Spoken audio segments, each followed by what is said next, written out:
some secrets are too dangerous to keep, and some truths too painful to speak. In the gilded halls of Windsor Palace, where every whisper echoes through marble corridors and every shadow hides a watching eye, Captain James Morrison had served the crown for 15 years without his voice ever betraying him.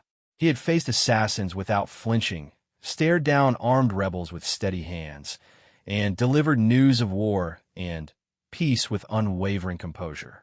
But on that rain-soaked Tuesday morning in October, when he found 7-year-old Princess Charlotte hiding behind the velvet curtains of the East Wing Library with tears streaming down her bruised face and her silk dress torn at the shoulder, his voice cracked like a boy's.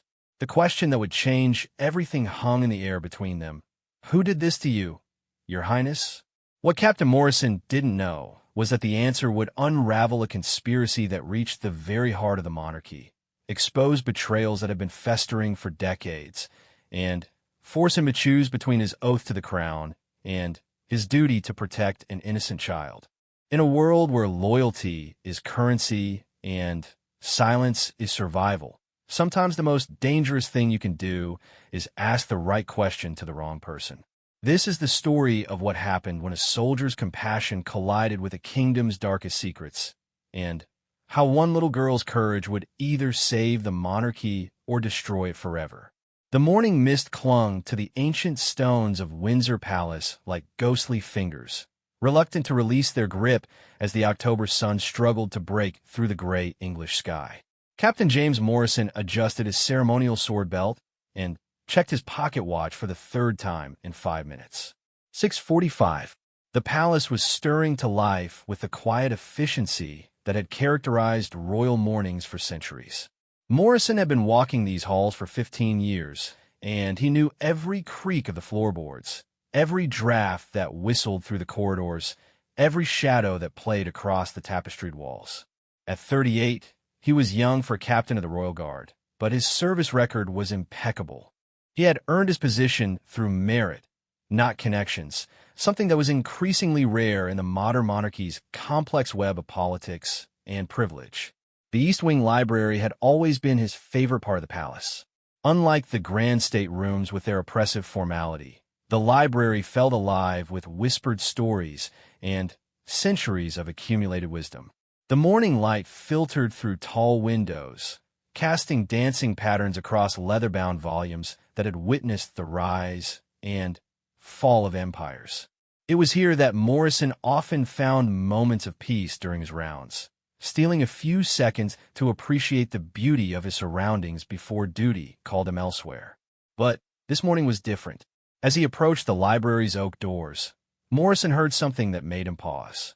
It was so faint he almost dismissed it as the settling of old wood or the distant sound of servants beginning their daily tasks. But there was again a soft, muffled sound that tugged at something deep in his chest. He recognized it because he had a daughter of his own, though he rarely spoke of his family to his colleagues. The sound of a child crying. Morrison's hand froze on the ornate door handle. Princess Charlotte wasn't supposed to be in this wing of the palace at this hour.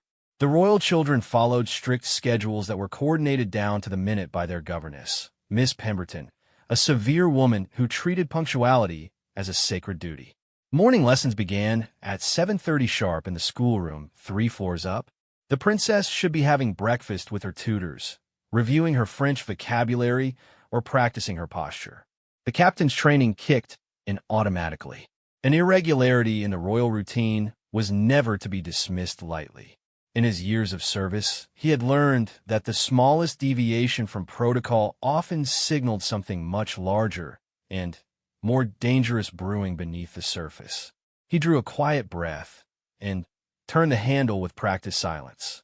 The library stretched before him in shadowy grandeur, row upon row of towering bookshelves creating a maze of knowledge and hiding places. The crying was clearer now, coming from somewhere near the far windows where the morning light struggled to penetrate the gloom. Morrison moved with the fluid grace of a man trained in both warfare and court etiquette, his boots making no sound on the Persian carpets that cushioned his steps. He found her behind the heavy velvet curtains that framed the largest window, curled into a small ball with her knees drawn up to her chest. Princess Charlotte Louise Elizabeth Windsor, 7 years old, third in line to the throne, and the absolute darling of the British press and public. But the child Morrison discovered bore little resemblance to the poised, smiling girl who appeared in official photographs and waved from palace balconies. Her usually perfect blonde curls were disheveled, as if someone had grabbed them roughly. Her morning dress, a pale blue silk confection that probably cost more than most people earned in a month, was torn at the right shoulder, the delicate fabric hanging loose to reveal a purple bruise blooming across her small collarbone. But it was her eyes that stopped Morrison's heart. Those clear blue eyes, so often sparkling with the innocent mischief that endeared her to everyone she met, were now wide with terror and something else, a hollow wariness that no 7-year-old should ever possess. For a moment, Captain Morrison simply stared, his mind struggling to process what he was seeing. In all his years of service, through state visits and security threats, through the death of the Queen Mother and the constitutional crisis of 3 years prior, he had maintained perfect composure. He was known throughout the palace for his unflappable demeanor, his ability to remain calm and professional no matter what chaos erupted around him. But this was different. This was personal in a way that caught him completely off guard. "Your Highness," he said softly, kneeling down to bring himself to her eye level. The words came out rougher than he intended, his voice carrying an emotion he couldn't quite identify. "Princess Charlotte, what are you doing here?" The little girl's tear-filled eyes met his, and Morrison saw her try to compose herself the way she had been taught since birth. Even in her distress, even with bruises marking her pale skin, she attempted to straighten her shoulders and lift her chin in the regal manner that had been drilled into her from the moment she could walk. It broke something inside Morrison to watch her struggle to maintain dignity when she should have been allowed to simply be a frightened child. "Captain Morrison," she whispered, and her voice was so small and shaky that he had to lean forward to hear her. I was reading. I like to read here sometimes." But there was no book near her, and Morrison's trained eye took in the details that told the real story. The way she unconsciously cradled her right arm against her body. The finger-shaped bruises on her upper arm that were visible through the torn fabric of her dress. The scratch across her cheek that looked fresh, still red, and angry. And, most telling of all, the way she flinched when he moved slightly closer, an instinctive response that spoke of recent violence. Morrison felt a cold rage building in his chest, a fury unlike anything he had experienced in his professional life. Someone had hurt this child. Someone in this palace, within these walls that were supposed to represent the pinnacle of safety and protection, had laid violent hands on a 7-year-old girl who trusted the adults around her to keep her safe. "Princess," Morrison said, and he was surprised to hear his voice wavering. He, who had given orders during terrorist threats without a tremor in his tone, who had delivered news of national emergencies to the king himself with perfect composure, found himself struggling to maintain control. "Who did this to you?" The question hung in the air between them like a physical thing, heavy with implications that Morrison was only beginning to understand. Princess Charlotte's eyes widened further, and he saw something that chilled him to the bone: fear. Not just the fear of a child who had been hurt, but the deeper, more complex fear of someone who knew that speaking the truth might bring even worse consequences. She looked around the library as if checking for hidden listeners, her small head turning with the practiced paranoia of someone much older. When she spoke again, her voice was barely a breath. "I can't tell you," she whispered. "I'm not allowed to tell anyone." The words hit Morrison like a physical blow. Not allowed to tell anyone. What kind of monster hurt a child and then threatened her in his silence? What kind of environment had this palace become that a 7-year-old princess lived in fear of speaking about her own abuse? Morrison's hands clenched in a fist at his sides, and he had to force himself to breathe slowly, to think clearly. His every instinct screamed at him to demand answers, to shake the truth out of whoever was responsible, to tear the palace apart stone by stone until he found the person who had done this. But he was also a professional, and he knew that his reaction in this moment would determine whether Princess Charlotte would ever trust him enough to tell him the truth. "Your Highness," he said, his voice gentler now, but still carrying an unmistakable tremor of suppressed emotion. "You're safe with me. Whatever happened, whoever told you not to speak about it, they were wrong.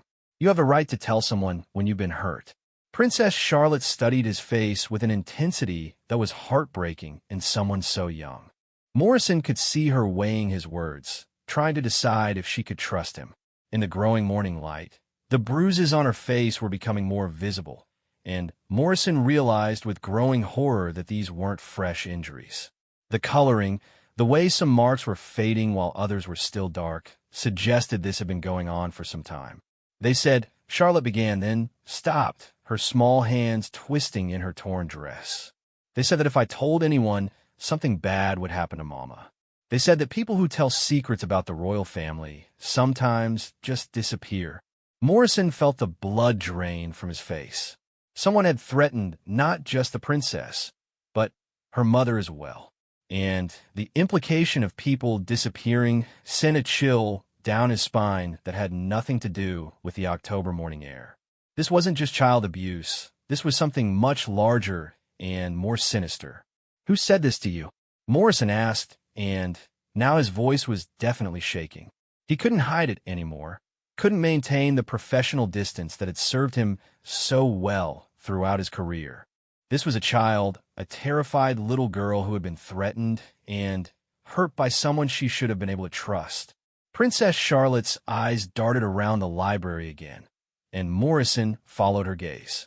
For the first time, he noticed things that as trained I should have caught immediately. The way certain books had been pulled slightly forward on their shelves, as if someone had been using them to create makeshift hiding spots for surveillance equipment. The fact that despite the library's supposed privacy, there were clear sight lines from multiple doorways and alcoves where someone could observe without being seen. The realization hit him like a thunderbolt. This library wasn't the safe haven he had always believed it to be. Someone had been watching, listening, waiting, and Princess Charlotte knew it. "They're always watching," she whispered, confirming his worst fears. "They said they know everything that happens in the palace. Every word, every secret. They said that if I was a good girl and didn't cause trouble, everyone would be safe. But if I talked..." She trailed off, but Morrison understood.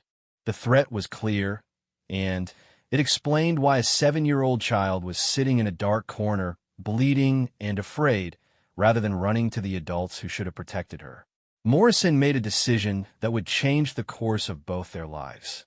He stood up slowly, his hand moving to his radio with deliberate care. But instead of calling for backup or medical assistance, he turned the device off entirely. Then he reached into his jacket and removed his mobile phone, switching it off as well. Princess Charlotte watched these actions with confused hope. Morrison knelt back down and spoke in a voice that was steady now, reinforced by the strength of his conviction. "Your Highness, I'm going to make you a promise. We're going to find out who did this to you, and we're going to make sure they can never hurt you again. But we're going to do it carefully, and we're going to do it smart. Can you trust me?" For the first time since he had found her, Princess Charlotte's face showed something other than fear. It was tentative, fragile, but it was definitely hope. "You won't tell them I talked to you?" she asked. "I won't tell anyone anything until we figure out how to keep you safe," Morrison promised. "But right now, we need to get you cleaned up and back to your rooms before someone notices you're missing. Can you walk?" Princess Charlotte nodded and allowed Morrison to help her to her feet. As they moved toward the library door, Morrison's mind was racing. Someone within the palace, someone with access and authority, was systematically abusing a child member of the royal family.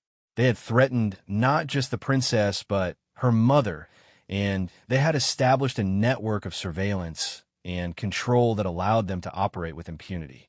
As they reached the door, Morrison paused and looked back at the library that had seemed so peaceful just minutes before. Now it felt sinister, full of shadows and secrets.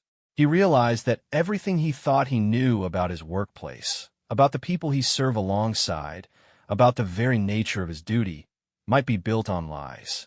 But as he felt the small, trusting hand of Princess Charlotte slip into his, Morrison knew that none of that mattered. Whatever conspiracy he was about to uncover, whatever dangers lay ahead, whatever the cost of his career or his life, he was going to protect this child. The voice that had wavered when he first asked who had hurt her was now steady with resolve. The game had begun, though Morrison didn't yet realize that he had just made the most dangerous enemy of his life. As they left the library together, neither of them noticed the tiny red light blinking from behind one of the carefully positioned books on the highest shelf. Someone had been watching after all, and Captain James Morrison had just signed both their death warrants. The walk back to Princess Charlotte's quarters felt like the longest journey of Morrison's life. Each step echoed in the marble corridors with a weight that seemed to announce their presence to every hidden observer. The princess stayed close to his side, her small hand occasionally brushing against his uniform as if drawing strength from his presence. Morrison's eyes swept constantly across their surroundings, cataloging every doorway, every shadowed alcove, every servant who passed them with lowered eyes. The palace that had been his professional home for 15 years now felt alien and threatening. Every portrait seemed to watch them with knowing eyes. Every whispered conversation between staff members carried potential menace. Morrison realized with growing unease that he had been living and working in a carefully constructed illusion, believing he understood the true nature of this place while remaining blind to the darkness that festered beneath its gilded surface. As they approached the royal family's private wing, Morrison's radio crackled to life despite being turned off. The voice that emerged was crisp, professional, and chillingly familiar. "Captain Morrison, please report to the Security Command Center immediately. There's been a situation requiring your attention." Morrison's blood turned to ice. The radio had been off. He was certain of it, which meant someone had overridden his controls remotely. Someone who wanted him to know they had that capability, wanted him to understand that his attempts at privacy were futile. Princess Charlotte had frozen beside him, her face pale with terror. "They know," she whispered. "They always know." Morrison quickly switched the radio back on and responded with practiced calm, though his heart was pounding. "Copy that. I'll be there in 10 minutes. He clicked off and knelt down to Charlotte's eye level. "Listen to me very carefully, Your Highness. You're going to go to your room, clean up, and get ready for your lessons as if this morning never happened. Can you do that?" She nodded, but Morrison could see the fear in her eyes. He made a decision that violated every protocol he had ever learned. Reaching into his jacket, he pulled out a small emergency beacon, the kind issued to royal protection officers for use in extreme situations. It was designed to send an encrypted distress signal that bypassed normal palace communications. "Hide this somewhere in your room," he said, pressing the device into her small hands. "If anyone tries to hurt you again, press the red button and hold it for 3 seconds. I'll come for you no matter what. Do you understand?" Princess Charlotte nodded and slipped the beacon into her dress pocket. As she turned to go, Morrison caught her arm gently. "Your Highness, one more thing. Can you think of anyone in the palace who might be safe to talk to? Someone you trust completely?" The little girl considered this question with the seriousness of someone far older than her 7 years. Finally, she spoke in a whisper. "Mrs. Whitmore. She was my nanny when I was little. She lives in a cottage by the rose garden now. Mama visits her sometimes when she's sad." Morrison nodded. He remembered Elizabeth Whitmore, a kind woman in her 70s who had served the royal family for decades before retiring to a grace and favor cottage on the palace grounds. If anyone could be trusted with this secret, it would be someone who had no current position to protect and nothing to gain from betraying the princess. "Good girl," Morrison said. "Now go, and remember, act normal." As Princess Charlotte disappeared into her quarters, Morrison steeled himself for what was to come. The summons to the Security Command Center was clearly a test, a way for whoever was watching to gauge his reaction to the morning's events. He would have to walk a careful line between appearing normal and positioning himself to investigate further. The Security Command Center occupied the basement level of the palace, a maze of corridors and rooms that most visitors never saw. It was here that the real work of protecting the royal family took place, away from the pageantry and public ceremonies. Morrison had spent countless hours in these rooms, coordinating security details, reviewing threat assessments, and managing the complex logistics of royal protection. As he entered the main control room, Morrison was struck by how different everything looked. The banks of monitors that lined the walls, which he had always seen as tools of protection, now seemed sinister and invasive. How many of those cameras were being used not to protect the royal family, but to monitor and control them? Ah, Captain Morrison. The voice belonged to Director Sir Anthony Blackwood, the head of palace security and Morrison's immediate superior. Blackwood was a tall, thin man in his 50s with silver hair and the kind of posh accent that suggested old money and older connections. He had held his position for 8 years, and Morrison had always respected his professionalism and dedication.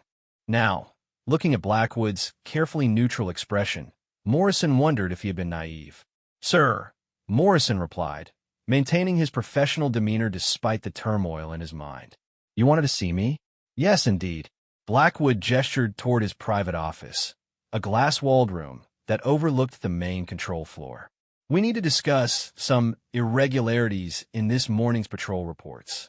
As they walked into the office, Morrison noticed that Blackwood closed the door and activated what appeared to be a white noise generator, standard procedure for sensitive conversations. But now Morrison wondered if the device was meant to prevent eavesdropping from outside, or to contain whatever was said within. "Please sit down, James," Blackwood said, using Morrison's first name in a way that felt both familiar and threatening. "We've been monitoring some unusual activity this morning. It seems you made an unscheduled stop in the East Wing Library." Morrison's training took over, allowing him to maintain his composure while his mind raced. "Yes, sir. I heard a noise during my routine patrol and investigated. Standard protocol." "Of course." Blackwood smiled, but it didn't reach his eyes. "And what did you find?" "Nothing significant, sir. Some books had fallen from a shelf, probably due to the wind from an open window. I secured the area and continued my patrol."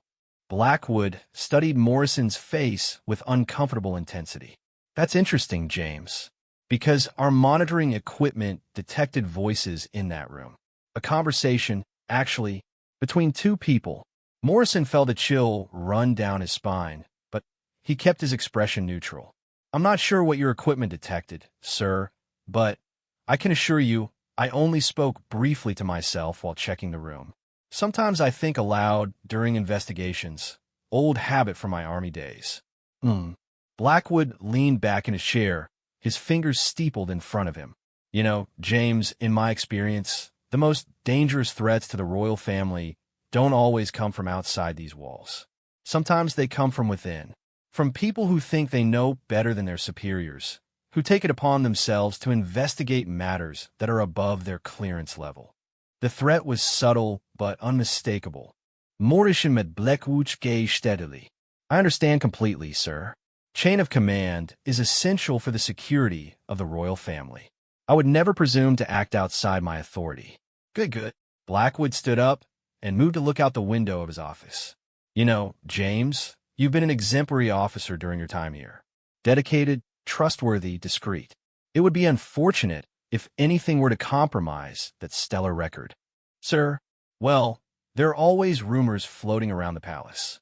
Gossip about the royal family, speculation about their private lives. Most of it is harmless nonsense, but sometimes people hear things they shouldn't, see things that aren't their business. When that happens, it's important to remember that discretion is the better part of valor. Some knowledge is simply too dangerous to possess." Morrison felt the weight of the warning settling on his shoulders like a physical burden. Blackwood was telling him, in the most polite possible terms, to forget what he had seen and to stop asking questions. The implication was clear: his career and possibly his safety depended on his compliance.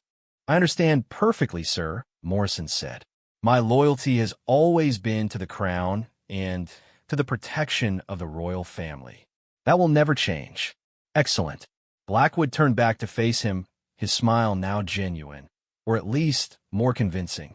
In that case, I have a new assignment for you. Effective immediately, you're being transferred to external security. You'll be coordinating with Scotland Yard on threat assessments and public event security. It's a promotion, actually. More responsibility, better pay. Morrison's heart sank. External security meant he would no longer have regular access to the palace interior, no longer be in a position to monitor Princess Charlotte's safety or investigate further. It was a masterful move, removing him from the situation while making it appear to be a reward rather than a punishment. That's unexpected, sir. May I ask what prompted this change? Your skills are wasted on routine patrol duty, James. You're too good for that. This new position will allow you to use your talents more effectively. Blackwood handed him a folder. You start Monday. The weekend will give you time to transition your current responsibilities to Lieutenant Harris. Morrison accepted the folder, knowing he had no choice. To refuse would be to openly challenge Blackwood and confirm whatever suspicions existed about his morning activities. But as he stood to leave, he made a decision that would either save Princess Charlotte or destroy them both. Sir, before I go, I wanted to mention something that's been on my mind. I've noticed some of the royal children seem a bit withdrawn lately. Perhaps it would be beneficial to have the palace physician conduct routine wellness checks. You know how stressful palace life can be, even for children. Blackwood's expression didn't change, but Morrison caught a flash of something dangerous in his eyes. That's very thoughtful of you, James. But I can assure you that the royal children receive the finest care available. Their health and welfare are constantly monitored by the most qualified professionals. Any concerns in that area would be handled at the highest levels. Of course, sir. I just thought I'd mention it. And I appreciate your concern. But James, Blackwood's voice carried a new edge. In your new position, you'll be dealing with external threats to the royal family. I suggest you focus your considerable talents on those challenges and leave internal matters to those with the appropriate authority and clearance. Morrison nodded and left the office, his mind reeling. The conversation had confirmed his worst fears. There was indeed a conspiracy within the palace, and Blackwood was either part of it or complicit in covering it up. The transfer was designed to neutralize him as a threat while maintaining the appearance of normalcy. As he walked through the corridors toward his quarters, Morrison's thoughts turned to Princess Charlotte. She was alone in this nest of predators, protected only by her own carefully maintained silence and the fragile hope he had given her. But Morrison was far from finished. His transfer didn't take effect until Monday, which gave him 3 days to gather information and establish a network of support for the princess. That afternoon, Morrison made his way to the Rose Garden cottage where Elizabeth Whitmore lived. The elderly woman greeted him with surprise, but welcomed him in for tea. As they sat in her cozy living room, surrounded by photographs spanning decades of royal service, Morrison chose his words carefully. Mrs. Whitmore, I hope you don't mind me asking, but in all your years of service to the royal family, did you ever encounter situations where the children might have been in danger from people within the palace itself? The old woman's face went pale, and she set down her teacup with trembling hands. Captain Morrison, that's a very dangerous question to ask. I know it is, ma'am, but I wouldn't be asking if it wasn't important. Mrs. Whitmore looked around her cottage as if checking for listeners, then leaned forward and spoke in a whisper. There have always been rumors, Captain. Whispers about certain members of the staff, certain visitors who had inappropriate interest in the children. But whenever anyone tried to speak up, they were quickly silenced or transferred away. The message was clear. Some things were not to be discussed. Morrison's stomach clenched. What kind of inappropriate interest? The kind that leaves bruises, Captain. The kind that makes children afraid to sleep alone. The kind that destroys innocence. Mrs. Whitmore's voice was heavy with old pain. I tried to speak up once, many years ago, when I saw something I shouldn't have seen. The next week, I was informed that my services were no longer required. They gave me this cottage and a comfortable pension to ensure my silence. But you stayed silent. What choice did I have? I was one old woman against an entire system. and they made it clear that speaking out would not only end my career, but might also result in accidents. People who knew too much sometimes had unfortunate mishaps.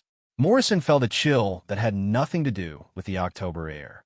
Mrs. Whitmore, if a situation arose where a child was in immediate danger, would you help? The old woman studied his face for a long moment. Captain Morrison, are you asking me as a security officer or as a man who cares about an innocent child?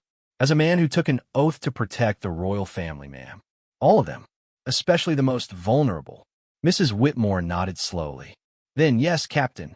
Despite everything, despite the risks, I would help. These children deserve better than what this palace has become. As Morrison left the cottage, he felt the first stirring of hope since the morning's terrible discovery. He had found one ally, one person who understood the true nature of the danger Princess Charlotte faced. It wasn't much, but it was a beginning.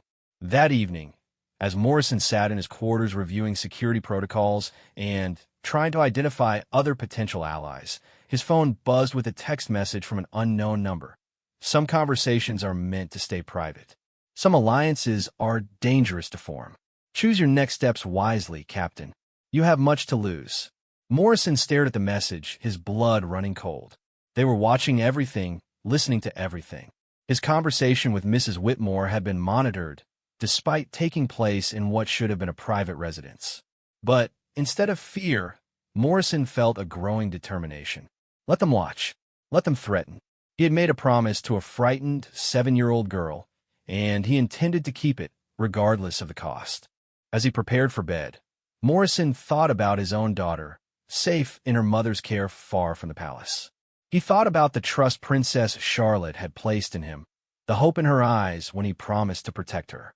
And he thought about the network of corruption and abuse that had taken root in the very heart of the British monarchy. Tomorrow, he would begin the most dangerous investigation of his career. He would identify the predators who had been hunting the royal children with impunity. He would expose the conspiracy that protected them.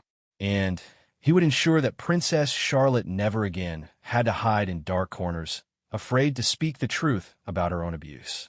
The voice that had wavered when he first asked who had hurt her was now steady with resolve. Captain James Morrison was going to war, and he intended to win. Friday morning dawned gray and cold, matching Morrison's mood as he prepared for what might be his last day with full access to the palace interior.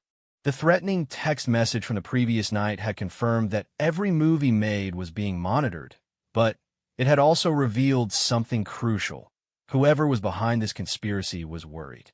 Worried enough to break cover and make direct contact, which suggested they saw him as a genuine threat. Morrison had spent most of the night developing a strategy. If he was going to help Princess Charlotte, he needed to work quickly and carefully. His transfer to external security would take effect Monday, giving him just 3 days to gather intelligence and establish protective measures for the princess. But first, he needed to understand the scope of what he was dealing with. His first stop was the palace archives, a dusty repository of records that most staff members avoided. Morrison told the clerk he was researching historical security protocols for his new assignment, which was technically true, if misleading. What he was really looking for was patterns, staff transfers, unexplained resignations, incident reports that might reveal a history of covered-up abuse. The records painted a disturbing picture. Over the past decade, there had been an unusual number of staff departures from positions that involved close contact with the royal children. Nannies, tutors, cleaning staff, even kitchen workers who delivered meals to the family quarters. All had left their positions suddenly, often with generous severance packages and glowing references that seemed designed to ensure their silence rather than reflect their actual performance.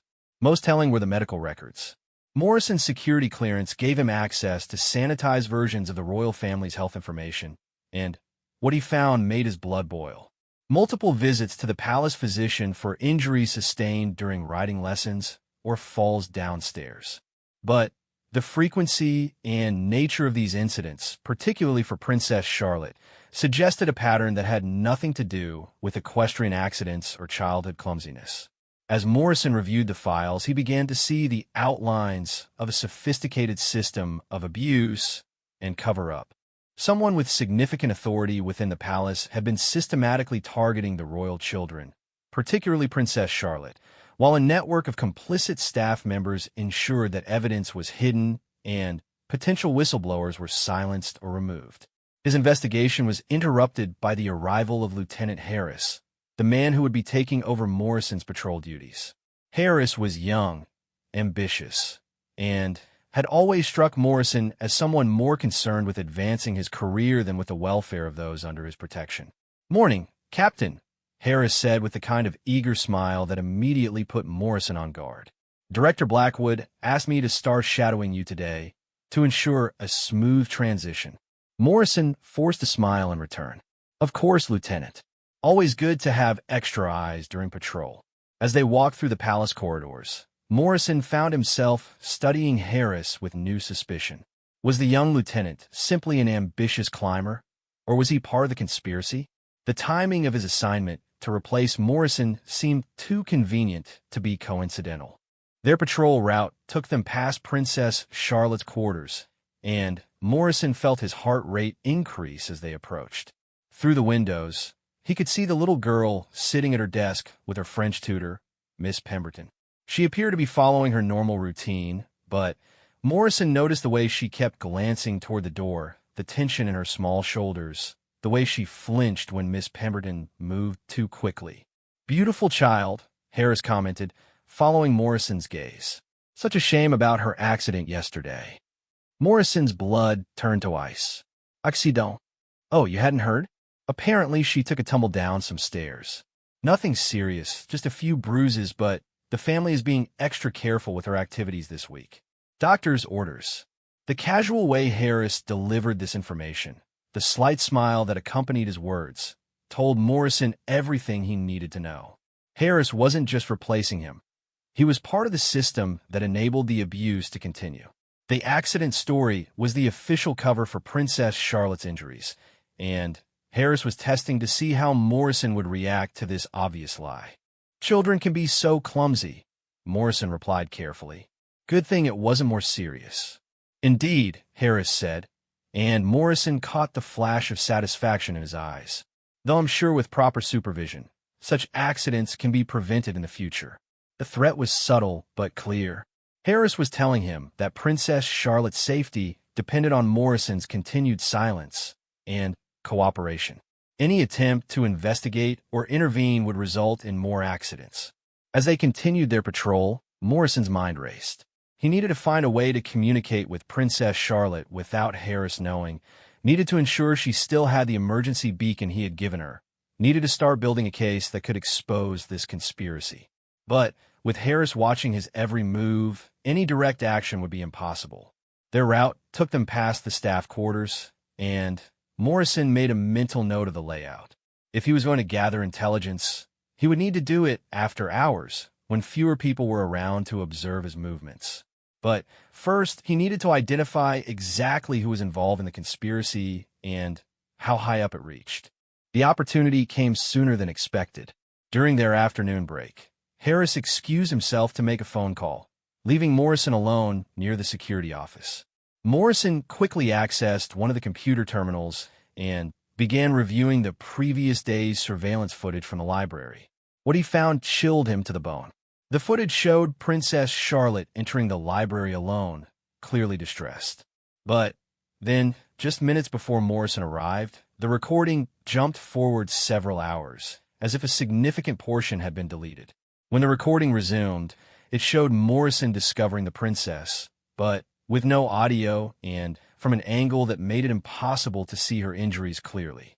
Someone had edited the footage to remove evidence of what had really happened in that library. Someone with high-level access to the security system, someone who understood exactly how to manipulate the records without leaving obvious traces. Morrison realized he was dealing with professionals, people who had been covering their tracks for years. His research was interrupted by the return of Lieutenant Harris, who seemed pleased about something. "Good news, Captain. Director Blackwood wants to see you in his office. Seems there's been a development regarding your transfer." Morrison's stomach clenched, but He maintained his composure as they walked to Blackwood's office. The director was waiting with several other men Morrison didn't immediately recognize. Older men in expensive suits who carried themselves with the authority of people accustomed to being obeyed without question. "Ah, Captain Morrison," Blackwood said with false warmth. "I'd like you to meet some colleagues from other departments. They're very interested in your new assignment." As Morrison shook hands with the strangers, he noticed that none of them offered their names or affiliations. They studied him with the cold assessment of predators evaluating prey, and Morrison realized that his investigation had attracted attention from far beyond the palace walls. "Captain Morrison," one of the men said in a crisp public school accent, "we understand you've been asking some rather unusual questions recently. Questions about the welfare of certain high-profile individuals." Morrison chose his words carefully. "I take my oath to protect the royal family very seriously, sir. If there are threats to their safety, I believe it's my duty to investigate." "Admirable," the man replied, but his tone suggested anything but admiration. "However, there are some matters that require a more nuanced approach. Some threats are best handled quietly, discreetly, by people with the appropriate expertise and authority." Another of the strangers leaned forward. "You see, Captain, when you're dealing with individuals of such public importance, even the appearance of scandal can be more damaging than the scandal itself. Sometimes protection means ensuring that certain irregularities are handled internally, away from public scrutiny." Morrison felt sick. These men weren't here to discuss his transfer. They were here to make sure he understood the consequences of continued investigation. They were telling him, in the most civilized possible terms, that the abuse of Princess Charlotte was considered acceptable collateral damage in service of protecting the monarchy's reputation. "I understand the need for discretion," Morrison said, "but surely the actual safety of the royal children must take precedence over public relations concerns."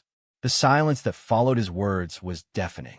The strangers exchanged glances, and Morrison saw something in their eyes that made his blood run cold. These weren't civil servants concerned about protocol. These were dangerous men who had dealt with inconvenient problems before. "Captain Morrison," Blackwood interjected smoothly, "perhaps you'd like to reconsider your position. Your new assignment with external security offers many opportunities for advancement. It would be unfortunate if your career prospects were to be diminished by an unfortunate fixation on matters outside your expertise." The threat was no longer subtle. Morrison was being given one final chance to walk away, to accept his transfer and forget what he had seen. The alternative was clearly not just the end of his career, but potentially something much worse. "Of course, sir," Morrison replied. "I appreciate the opportunity for advancement. I'm sure external security will provide plenty of challenges to occupy my attention." The tension in the room eased slightly, but Morrison could see that the strangers weren't entirely convinced of his sincerity. One of them handed Blackwood a small device that looked like a smartphone, but somehow more sophisticated. "Captain Morrison will be issued one of these new communication devices," the man said. "Part of the upgraded security protocol for his new position. It has some very advanced features: GPS tracking, encrypted communications, even remote monitoring capabilities to ensure his safety during external operations." Morrison accepted the device, knowing it was actually a sophisticated surveillance tool designed to monitor his every movement and conversation. They weren't just transferring him. They were putting him under constant observation to ensure he didn't become a problem. As the meeting concluded and Morrison left Blackwood's office, his mind was reeling. The conspiracy was larger and more dangerous than he had imagined, involving not just palace staff, but external agencies with the resources and authority to eliminate threats to their operation. They had decades of experience covering up abuse, silencing witnesses, and maintaining the facade of royal perfection. But they had made one crucial mistake. They had underestimated Morrison's determination to protect Princess Charlotte, and they had revealed the scope of their operation in their eagerness to neutralize him as a threat. Now Morrison knew he wasn't just dealing with a few corrupt staff members. He was up against a sophisticated network of enablers and cover-up artists who would stop at nothing to protect their secret. That evening, Morrison sat in his quarters, staring at the surveillance device they had given him. He knew that every word he spoke, every place he went, would now be monitored and recorded. But he also knew that Princess Charlotte was depending on him, that without his intervention, the abuse would continue and potentially escalate. Morrison made a decision that would either save an innocent child or cost him everything. He carefully dismantled the surveillance device, using techniques learned during his military service, and modified it to broadcast false location data while appearing to function normally. It was a temporary solution at best, but it would give him a few hours of unmonitored movement. Then he began a plan. If the official channels were corrupted, if the palace hierarchy was complicit in the abuse, then he would have to work outside the system. He would need allies who couldn't be bought or intimidated, evidence that couldn't be destroyed or suppressed, and a plan to expose the truth that couldn't be stopped once set in motion. As Morrison prepared for what might be the most dangerous night of his life, he thought about Princess Charlotte, alone in her quarters, probably afraid to sleep, wondering if anyone would ever be brave enough to help her. His voice had wavered when he first asked who had hurt her, but now it was steady with resolve. The war for Princess Charlotte's safety was about to begin in earnest, and Morrison intended to fight it with everything he had. Saturday night at Windsor Palace was typically quiet, with most of the staff either at home or settled into their quarters for the evening. Morrison had spent the day maintaining his normal routine while his modified surveillance device fed false location data to his monitors. Now, as midnight approached, he prepared to risk everything for a chance to gather the evidence that might save Princess Charlotte. The palace after hours was a different world entirely. Shadows stretched long across marble floors, and every creak of ancient wood seemed amplified in the silence. Morrison moved with practiced stealth through corridors he knew by heart, avoiding the main security checkpoints and surveillance cameras whose positions he had memorized over years of service. His first destination was Director Blackwood's office. If there were records of the conspiracy, if there were communications between the palace staff and the mysterious men who had threatened him, they would likely be stored in Blackwood's private files. Morrison had observed the director's security habits during their years of working together, and he knew that Blackwood was overconfident in the palace's general security, often leaving his office accessible to anyone with the right clearance codes. Morrison's hands trembled slightly as he entered the security codes at Blackwood's door. This was the point of no return. If he was caught breaking into his superior's office, no explanation would save his career or possibly his life. But as the door clicked open, Morrison thought of Princess Charlotte's bruised face and tear-filled eyes, and his resolve strengthened. Blackwood's office was exactly as Morrison expected, immaculate, organized, and filled with the trappings of authority. But it was the locked filing cabinet behind the director's desk that drew Morrison's attention. Using lock-picking skills learned during military training, Morrison carefully opened the cabinet and began searching through the files within. What he found exceeded his worst fears. Blackwood had been maintaining detailed records of what he called family management issues dating back nearly 20 years.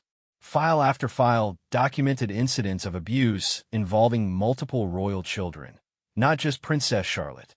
The records included photographs of injuries, medical reports that had been falsified or suppressed, and, most damning of all, correspondence with external agencies discussing the containment of various situations. One file was thicker than the others, labeled simply CLEW, Princess Charlotte Louise Elizabeth Windsor. Morrison's hand shook as he opened it, and found dozens of photographs showing the progression of her abuse over months. Medical reports that described injuries far more extensive than the minor bruises Morrison had seen. And, most horrifying of all, video files that Morrison couldn't bring himself to watch, but whose thumbnails told a story of systematic torture and abuse. But it was the correspondence in Charlotte's file that revealed the true scope of the conspiracy. Letters from government officials, judges, media executives, and even members of parliament, all discussing the need to manage the situation and protect institutional stability. The network of people involved in covering up the abuse reached into every level of British society, from the palace staff to the highest echelons of government. Morrison photographed as many documents as he could with his phone, his anger growing with each damning piece of evidence. But it was the most recent communication that made his blood run cold. An email from just 2 days ago, sent to Blackwood from an encrypted address. Phase 2 approval granted. Subject has become too aware and may compromise operations. Recommend immediate implementation of Containment Protocol 7. Ensure complete operational security. No traces, no weaknesses, no complications. Authorization expires Sunday midnight. Morrison's heart pounded as he realized what he was reading. Subject clearly referred to Princess Charlotte, and Containment Protocol 7 sounded ominously final. Whatever they had been doing to her was about to escalate dramatically, and it was scheduled to happen before Sunday midnight, less than 24 hours away. Morrison quickly photographed the email and several other recent communications before carefully returning the files to their original positions and relocking the cabinet. As he prepared to leave Blackwood's office, his phone buzzed with a text message. For a moment, Morrison's heart stopped, thinking his break-in had been discovered. But when he checked the message, he found something that changed everything. The message was from Princess Charlotte, sent using a phone Morrison didn't know she possessed. Captain Morrison, they took the beacon you gave me. They know you helped me. They're coming for you tonight. Please be careful. They said tomorrow I'm going away, forever. Help me. Morrison stared at the message, his mind reeling. How had a 7-year-old gotten access to a phone? Who had taught her to send encrypted messages? And, most urgently, what did going away forever mean in the context of the email he had just photographed? Before he could process this information fully, Morrison heard footsteps in the corridor outside Blackwood's office. Moving quickly and silently, he turned off his phone's screen and pressed himself against the wall beside the door. Through the frosted glass, he could see the shadows of at least 3 people approaching. Morrison's military training kicked in as he assessed his options. The office had only one exit, and it was about to be blocked by hostile personnel. The windows were 3 stories up and led to a sheer drop. His only chance was to hide and hope they wouldn't conduct a thorough search of the room. The footsteps stopped outside the door, and Morrison heard the low murmur of voices. He couldn't make out words, but the tone was businesslike and urgent. Then, he heard the distinctive sound of electronic locks being overridden. Someone with higher clearance than Morrison was entering Blackwood's office. Morrison crouched behind a heavy leather chair near the back of the office, making himself as small as possible in the shadows. The door opened, and 3 figures entered. Blackwood himself, Lieutenant Harris, and one of the unnamed men from the previous day's meeting. The surveillance device went offline 2 hours ago, Harris was saying. Either he's discovered our modifications, or he's found a way to circumvent them. Doesn't matter, the unnamed man replied in his crisp accent. We always knew Morrison might become a problem. The important thing is that Phase 2 proceeds on schedule. Is everything prepared? Blackwood moved to his filing cabinet, and Morrison's heart nearly stopped when he realized the director was checking to ensure it was still locked. All arrangements are in place, Blackwood confirmed. The transport will arrive at 0200 hours. The subject will be sedated and removed during the night shift change. By morning, the official story will be that she suffered a severe psychological breakdown and has been transferred to a private facility for treatment. And Morrison? Harris asked. Morrison will suffer an unfortunate accident during his evening patrol, the unnamed man said coldly. A fall down some stairs, perhaps, or maybe a heart attack brought on by the stress of his new assignment. These things happen to men his age, especially when they're dealing with the pressure of protecting such high-profile individuals. Morrison felt ice-cold terror wash over him as he realized they were planning to murder him and kidnap Princess Charlotte within the next few hours. The private facility wasn't a hospital. It was either a prison where she would be silenced permanently or something even worse. The 3 men continued their conversation, discussing logistics and timing with the casual efficiency of people who had done this before. Morrison learned that there were similar facilities where other inconvenient members of royal families had been hidden away over the years. Children who had seen too much, who had threatened to expose the network of abuse and corruption that had infected the British establishment for decades. What about the mother? Harris asked. She's been asking questions about the child's recent behavior. The Duchess is already being handled, Blackwood replied. She'll receive news of her daughter's breakdown via secure communication while she's traveling in Scotland. By the time she returns to London, the child will be safely contained, and the mother will be too devastated to ask difficult questions. If necessary, she can join her daughter at the facility. Morrison realized with growing horror that they were planning to eliminate not just Princess Charlotte, but potentially her mother as well. This wasn't just about covering up abuse. It was about removing anyone who might threaten the network that had been operating with impunity for years. The men concluded their meeting and prepared to leave. As they moved toward the door, Morrison held his breath, knowing that discovery now would mean immediate death. But just as they reached the exit, Morrison's phone buzzed loudly with another incoming message. The three men froze, and Morrison saw Blackwood's hand move toward his weapon. In the deadly silence that followed, Morrison knew his cover was blown. There was no way to explain his presence in the director's office at midnight. No innocent reason for him to be hiding in the shadows while they discussed murder and kidnapping. Well, Blackwood said softly. Captain Morrison, how long have you been enjoying our conversation? Morrison stood slowly, his hands visible and empty. He was outnumbered and outgunned, but he wasn't finished fighting. Long enough to know that you're planning to murder a 7-year-old girl and her mother to protect your sick network of predators. The unnamed man smiled coldly. Actually, Captain, we're planning to protect the stability of the British monarchy. Sometimes that requires difficult decisions about problematic individuals. You become quite problematic yourself. The British people deserve to know what kind of monsters they're supporting, Morrison said, his voice steady despite his fear. Princess Charlotte deserves justice, not burial in some secret facility where your friends can continue abusing her. The British people, Blackwood said with contempt, deserve the illusion of a perfect royal family. They deserve to believe in fairy tales and happy endings. What they don't deserve is to have their faith shattered by inconvenient truths about the realities of power and privilege. Harris moved to block Morrison's path to the door, his hand resting on his sidearm. The captain has always been idealistic. It's unfortunate that idealism can be so dangerous.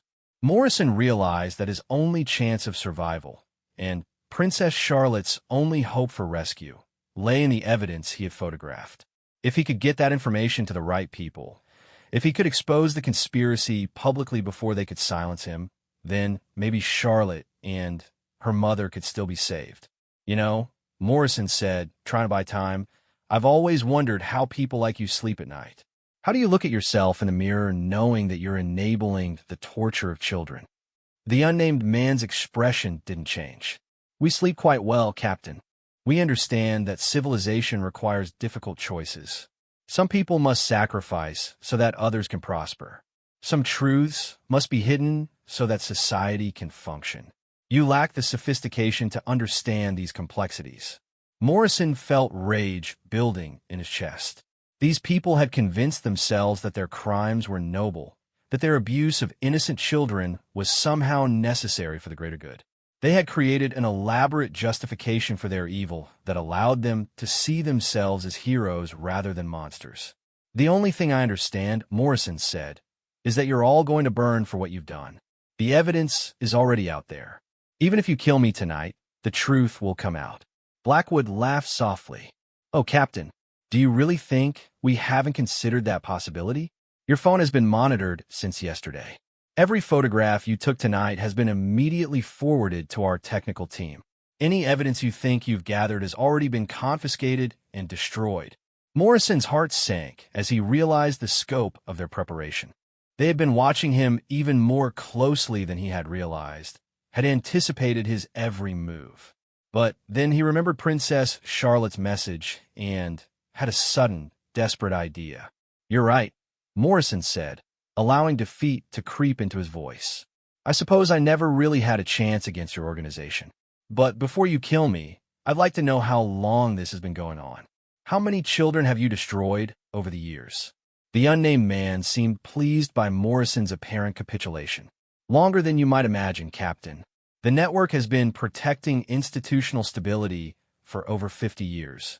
Dozens of inconvenient individuals have been managed during that time." As the man spoke, Morrison slowly reached into his jacket pocket, not for a weapon, but for the phone Princess Charlotte had somehow acquired. If she had been clever enough to get a secure device, if she had managed to reach out to him despite their surveillance, then maybe she had also been clever enough to do other things they hadn't anticipated. "Fascinating," Morrison said, his fingers finding the phone's record button. "And the current operation? How many children are you currently managing?" "Currently?" The man seemed to enjoy discussing his organization's reach. "Well, there's Princess Charlotte, of course, but also several other high-profile families. Politicians' children, judges' sons and daughters, media executives' offspring. Amazing how cooperative people become when their children's welfare is at stake." Morrison felt sick as he realized the scope of the blackmail and control network these people had built. They weren't just abusing royal children. They were using child abuse as a weapon to control the most powerful people in British society. But as the unnamed man continued to boast about his organization's reach and power, Morrison saw something that gave him hope. The phone Princess Charlotte had somehow acquired wasn't just recording their conversation. It was streaming it live to an external server. Someone somewhere was watching and listening to everything that was happening in this room. Morrison's voice had wavered when he first asked Princess Charlotte who had hurt her. Now, as he stared into the faces of her tormentors, his voice was steady with the certainty that justice was finally coming for them all. The confrontation in Blackwood's office stretched into its second hour as the unnamed man continued to reveal the scope of his organization's operations, seemingly oblivious to the fact that every word was being recorded and transmitted. Morrison had learned that Princess Charlotte's mysterious phone was connected to a network he had never heard of, an underground organization of palace staff, former employees, and outside allies who had been secretly documenting the abuse for years, waiting for the right moment to strike. The phone had been given to Charlotte by Mrs. Whitmore, who despite her apparent retirement had remained connected to a network of people determined to protect the royal children. The elderly woman had been far more resourceful than Morrison had imagined, and her years of enforced silence had been spent building alliances and gathering evidence for a coordinated exposure of the conspiracy. As the unnamed man boasted about controlling judges, politicians, and media executives through the systematic abuse of their children, Morrison realized that Princess Charlotte's rescue would require more than just exposing a few corrupt palace officials. They were dealing with a network that had infiltrated every level of British society, using blackmail and terror to maintain control over the most powerful institutions in the country. "You see, Captain," the unnamed man was saying, "power isn't about titles or positions. It's about knowing people's secrets and having the ability to destroy them if they don't cooperate. A judge who knows his daughter is being held in one of our facilities makes very different decisions than one who believes his family is safe." Morrison felt physically ill as the full scope of the conspiracy became clear. These people weren't just abusing children for their own gratification. They were operating a sophisticated control network that used child abuse as leverage to manipulate the entire British establishment. Politicians voted the way they were told, judges ruled as directed, and media executives buried inconvenient stories, all to protect children who were being held as hostages. "How many facilities do you operate?" Morrison asked, hoping to gather as much information as possible for the recording. Blackwood smiled coldly. "Enough to accommodate anyone who becomes problematic. We have residential facilities for long-term guests, medical facilities for those requiring specialized treatment, and educational facilities for children who need to learn proper discretion." The euphemisms made Morrison's skin crawl, but he pressed on. "And Princess Charlotte? What's planned for her specifically?" The princess has proven remarkably resistant to traditional behavior modification techniques, the unnamed man replied. She continues to ask questions, to seek help, to resist the natural order of things. Such behavior requires a more permanent solution. Morrison's blood ran cold. You're planning to kill her. We're planning to ensure she can never cause problems again, Harris interjected. Whether that means permanent containment or something more final depends on how cooperative she proves to be during the initial stages of her treatment. The casual way Harris discussed murdering a 7-year-old girl crystallized Morrison's rage into something harder and more focused. These people weren't just criminals. They were monsters who had convinced themselves their evil was necessary and justified. You know, Morrison said, his voice steadying as he prepared to make his final gambit. There's something you should know about the phone you've been monitoring. It wasn't the only device I've been using tonight. The three men exchanged glances, and Morrison saw the first flicker of uncertainty cross the unnamed man's face. What are you talking about, Captain? Blackwood asked. Morrison smiled grimly. While you were busy tracking my regular phone and feeling so clever about monitoring my surveillance device, you missed the fact that Princess Charlotte had her own communication network. Every word you've spoken tonight has been recorded and transmitted to people who are far better at keeping secrets than you are at uncovering them. The color drained from Harris's face. That's impossible. The child is 7 years old. The child, Morrison said, has been protecting herself better than any of us realized. While you were busy congratulating yourselves on your surveillance capabilities, she was building her own network of allies and documenting her own abuse. Did you really think a little girl who survived months of torture would be helpless against you? The unnamed man's composure finally cracked. You're lying. We control all communications in and out of this palace. You control the official communications, Morrison corrected. But Mrs. Whitmore has been here for 40 years. She knows every secret passage, every hidden entrance, every way to move through this palace without being detected. And she spent the last decade building a network of people who are tired of watching children suffer for the sake of institutional stability. As if summoned by Morrison's words, the office door burst open. But instead of more palace security or mysterious government agents, the people who entered were faces Morrison recognized: cleaning staff, kitchen workers, gardeners, and other palace employees he had seen every day but never really noticed. At their head was Mrs. Whitmore herself, no longer the frail, elderly woman who had served him tea, but a determined leader with steel in her spine. "Good evening, gentlemen," Mrs. Whitmore said in a voice that carried decades of suppressed anger. "I believe it's time for this conversation to end." Blackwood reached for his weapon, but found himself facing a dozen palace employees who clearly weren't going to be intimidated. "This is absurd," he sputtered. "You're all risking your careers for a delusional fantasy." "We're risking our careers," one of the cleaning women said firmly, "to protect children who can't protect themselves. Something you've forgotten how to do." Mrs. Whitmore stepped forward, and Morrison saw that she was carrying a laptop computer. "For the past 3 years, we've been documenting everything. Every incident, every cover-up, every transfer of staff who tried to speak out. We've been waiting for someone with the authority and courage to help us bring this to light. Captain Morrison has provided that opportunity." She opened the laptop and showed them the screen. It was displaying a live feed of their conversation, along with dozens of other feeds from cameras hidden throughout the palace. Morrison realized that while the official security system had been compromised and controlled by the conspiracy, the palace staff had created their own surveillance network.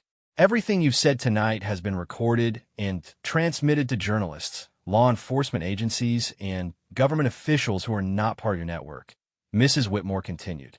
"The evidence has been copied and distributed to secure locations around the world. Even if you eliminate everyone in this room, the truth is already out there." The unnamed man's face had gone ashen. "You have no idea what you've done.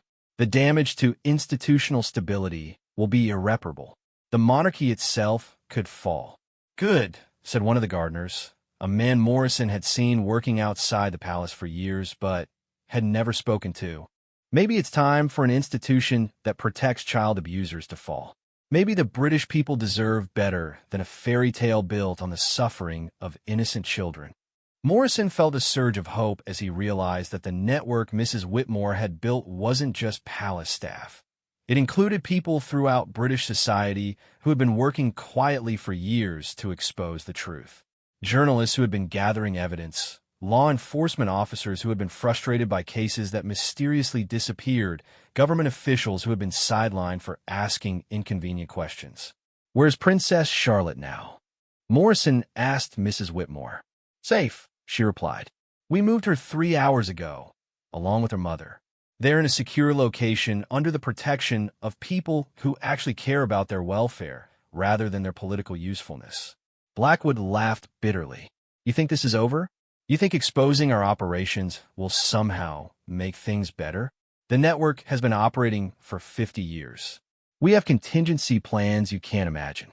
Alternative facilities, backup personnel, political connections that reach to the very top of government." "Had," Mrs. Whitmore corrected. "You had those things. But when you decided to murder Captain Morrison and kidnap Princess Charlotte, you forced us to accelerate our timeline. Right now, simultaneous raids are being conducted on all of your facilities. Your political allies are being arrested. Your financial networks are being frozen.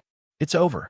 As if to emphasize her point, the sound of helicopters could be heard approaching the palace. Morrison looked out the window and saw the distinctive aircraft of elite law enforcement units surrounding the building. The age of secrets and cover-ups was ending. Harris made one last desperate attempt to salvage the situation. "Even if you expose us, even if you shut down the network, you'll never be able to prove the extent of the abuse. Most of the victims won't testify. Most of the evidence has been destroyed. The establishment will protect itself." "Actually," Morrison said, pulling out Princess Charlotte's phone, "we have something better than testimony from traumatized victims. We have confessions from the perpetrators themselves. For the past 2 hours, you've been detailing your operations to a live audience of law enforcement officers, journalists, and government oversight committees. You've provided more evidence against yourselves than we ever could have gathered through traditional investigation." The realization of what they had done hit the 3 conspirators simultaneously. In their arrogance and certainty that they controlled the situation, they had exposed not just their own crimes, but the entire structure of their organization. Their own words would be the evidence that brought them down. As law enforcement officers entered the office to place them under arrest, Morrison felt a wave of exhaustion wash over him. The adrenaline that had sustained him through the night was wearing off, and the full weight of what he had witnessed was settling on his shoulders. But beneath the exhaustion was something he hadn't felt in days: hope. Mrs. Whitmore approached him as the conspirators were led away in handcuffs. "Captain Morrison, there's someone who wants to speak with you." She handed him the phone, and Morrison heard Princess Charlotte's voice, stronger and clearer than he had ever heard it before. "Captain Morrison, is it really over? Are we really safe now?" Morrison felt tears stinging his eyes as he heard the hope in her voice. "Yes, Your Highness, it's really over. You're safe now, and you're never going to have to be afraid again." "Thank you," she said softly. "Thank you for asking who did this to me. Thank you for not giving up when they tried to make you stop caring." Morrison thought about that moment in the library when his voice had wavered as he asked that crucial question. He thought about the journey that had led from that moment of uncertainty to this moment of triumph. And he thought about how sometimes the most important thing a person could do was simply care enough to ask the right question, even when their voice trembled with fear. "You're welcome, Princess," Morrison said, his voice now steady with the knowledge that justice had finally been served. "You were very brave. You saved yourself and a lot of other children by being strong enough to ask for help." In the weeks that followed, the exposure of the conspiracy sent shockwaves through British society. The network of abuse and control that had operated with impunity for decades was dismantled piece by piece. Dozens of powerful individuals were arrested, convicted, and imprisoned. Children who had been held in the secret facilities were rescued, and reunited with their families. The British monarchy itself underwent massive reforms to ensure such abuses could never happen again. Morrison returned to his duties as captain of the Royal Guard, but with a new mission.